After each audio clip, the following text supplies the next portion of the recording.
Hi, welcome to another Falcon 4 BMS tutorial.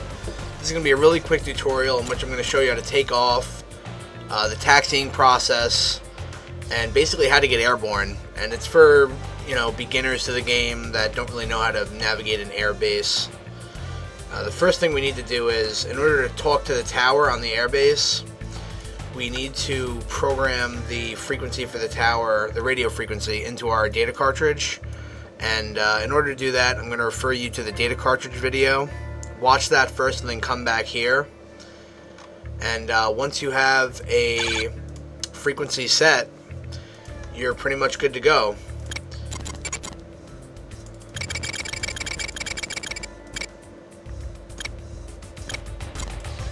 So I'm in the campaign now.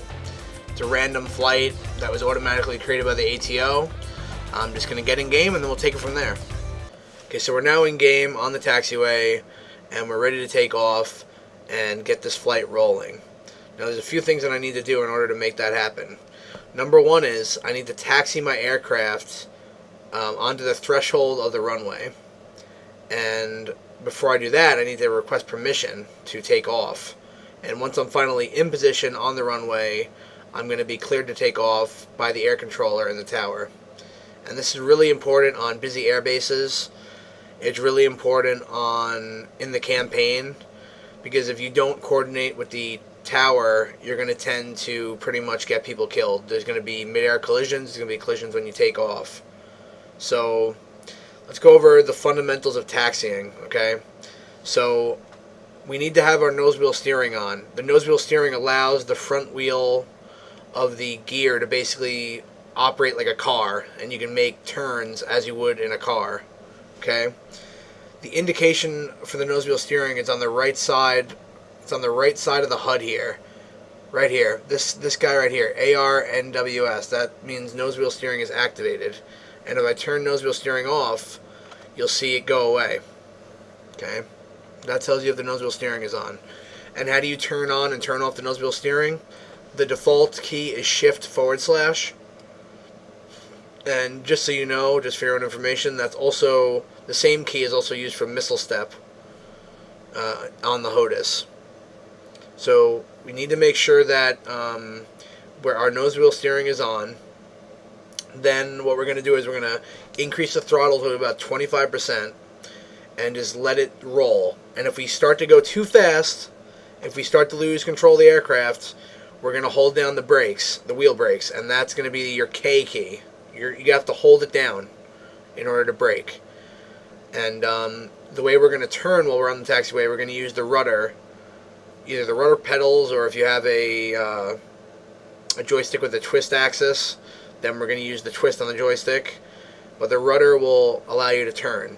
And the thing is, when you're taxiing, is you want to make very slight inputs. You don't want to, really slam on the rudder or go too fast, because that'll cause you to flip over.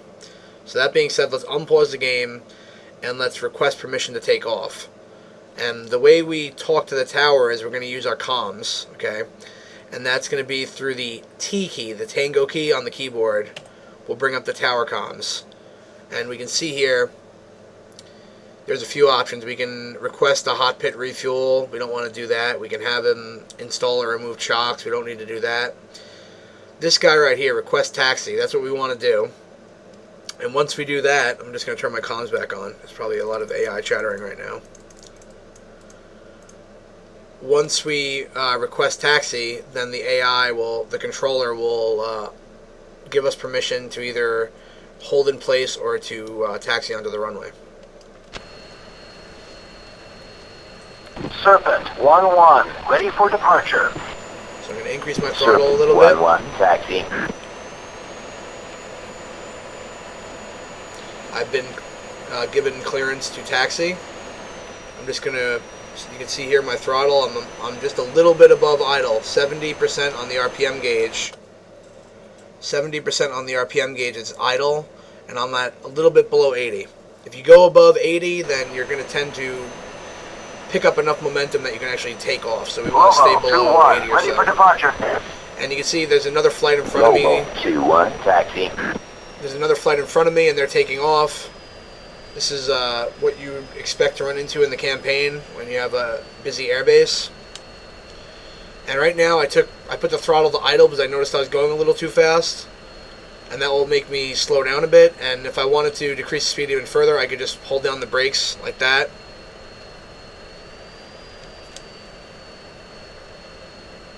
So these guys are taking off. Can you apply the brakes and then use the rudder to turn?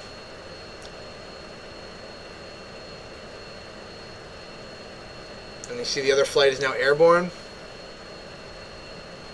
Serpent 1-1, you're cleared for takeoff. I've been cleared to take off. And they might say position and hold. And if they say position and hold, that just means go onto the runway and just wait for further clearance. They might also say clear to take off, and that means you can take off right away. They also might say hold short, and that means do not take off under any circumstance and basically stay on the taxiway. So I'm clear to take off.